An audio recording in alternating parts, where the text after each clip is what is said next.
Some of you may have noticed that I don't have a storybook this morning, and we kind of skipped that part of our usual morning rhythm. It wasn't on accident, I promise. Tomorrow is Martin Luther King Jr. Day. And so, this being January and the month of story, I thought it appropriate that we hear his words from the famous March on Washington, because that is a big part of the way we tell his story. But I want you to listen with a different ear this morning. I want you to listen to what parts of the story are still relevant today. What words ring true as things that we still need to dream about today? Justice that we still need to work towards creating the story and making the story real in our own lives and for our own communities and society. So listen with that lens and be prepared to share a word or two. Those of you in person, I'll ask for it a little bit later. Those online are welcome to put right into the chat as certain words call out to you. So this particular video is from PBS, and it is the 2024 MLK Scholarship recipients reciting Dr. Reverend Martin Luther King Jr.'s I Have a Dream speech, and it aired last year on this day, the 19th of January. So enjoy.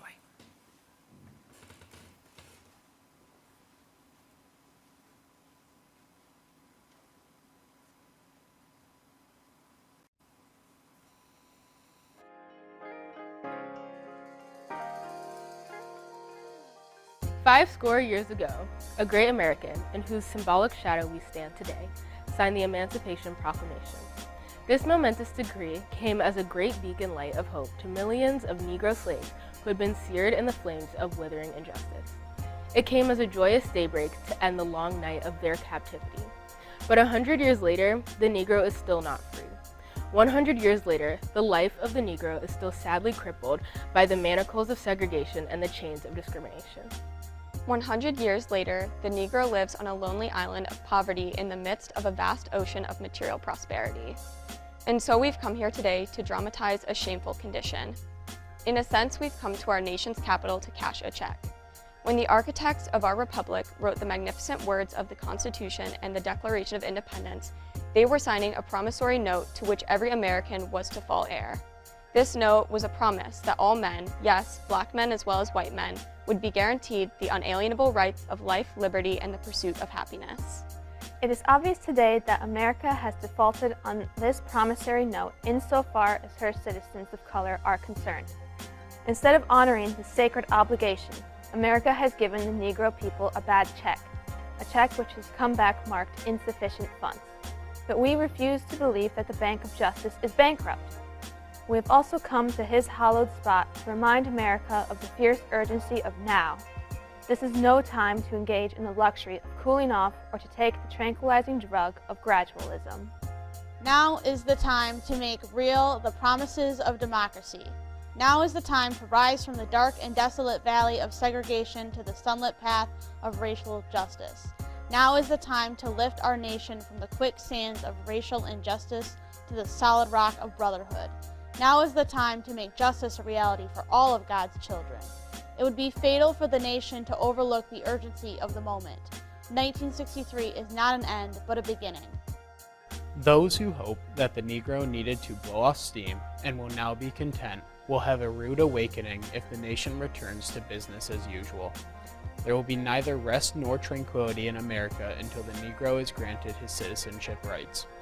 The whirlwinds of revolt will continue to shake the foundations of our nation until the bright day of justice emerges. But there's something that I must say to my people who stand on the warm threshold which leads us into the palace of justice. In the process of gaining our rightful place, we must not be guilty of wrongful deeds. Let us not seek to satisfy our thirst for freedom by drinking from the cup of bitterness and hatred. We must forever conduct our struggle on the high plane of dignity and discipline. We must not allow our creative protest to degenerate into physical violence. Again and again, we must rise to the majestic heights of meeting physical force with soul force. The marvelous new militancy which has engulfed the Negro community must not lead us to a distrust of all white people, for many of our white brothers, as evidenced by their presence here today, have come to realize that their destiny is tied up with our destiny. And they have come to realize that their freedom is inextricably bound to our freedom. We cannot walk alone. And as we walk, we must make the pledge that we shall always march ahead. We cannot turn back. There are those who are asking the devotees of civil rights, when will you be satisfied? We can never be satisfied as long as the Negro is the victim of the unspeakable horrors of police brutality. We can never be satisfied as long as our bodies, heavy with fatigue of travel, cannot gain lodging in the motels of the highways and the hotels of the cities. We cannot be satisfied as long as the Negro's basic mobility is from a smaller ghetto to a larger one. We can never be satisfied as long as our children are stripped of their selfhood and robbed of their dignity by signs stating, "For whites only." We cannot be satisfied as long as a Negro in Mississippi cannot vote and a Negro in New York believes he has nothing for which to vote.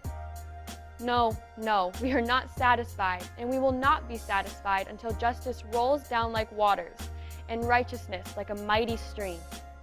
I am not unmindful that some of you have come here out of great trials and tribulations. Some of you have come fresh from narrow jail cells.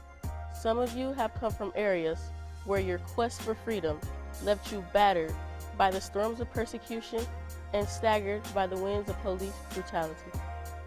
You have been the veterans of creative suffering. Continue to work with the faith that unearned suffering is redemptive. Go back to Mississippi. Go back to Alabama. Go back to South Carolina. Go back to Georgia. Go back to Louisiana. Go back to the slums and ghettos of our northern cities, knowing that somehow this situation can and will be changed. Let us not wallow in the valley of despair. I say to you today, my friends, so even though we face the difficulties of today and tomorrow, I still have a dream. It is a dream deeply rooted in the American dream. I have a dream that one day this nation will rise up and live out the true meaning of its creed.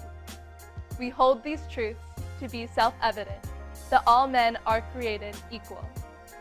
I have a dream that one day on the red hills of Georgia, the sons of former slaves and the sons of former slave owners will be able to sit down together at the table of brotherhood.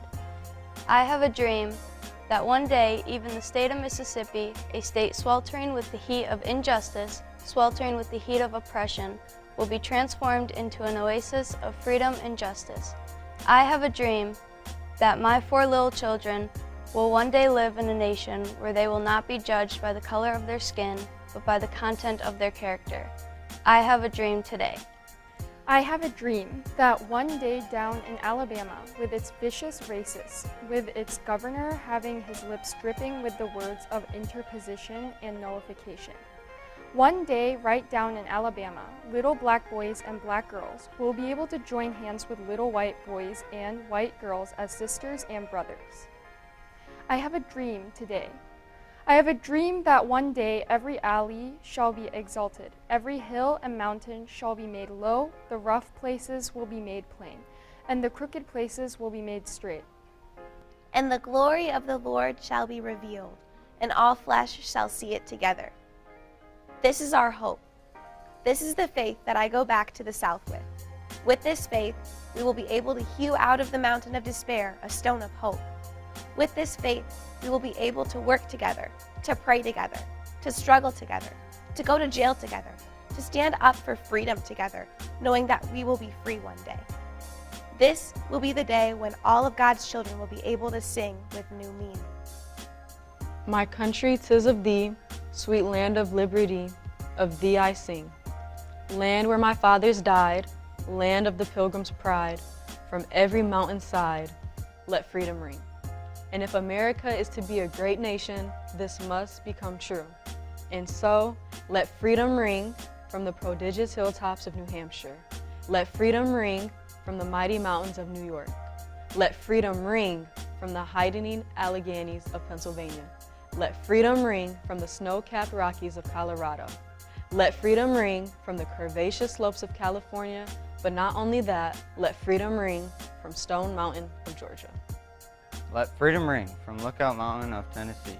Let freedom ring from every hill and molehill of Mississippi. From every mountainside, let freedom ring. And when this happens, when we let it ring from every village and every hamlet, from every state and every city, we will be able to speed up that day when all of God's children, black men and white men, Jews and Gentiles, Protestants and Catholics, will be able to join hands and sing in the words of the old Negro spiritual, free at last, thank God Almighty, we are free at last.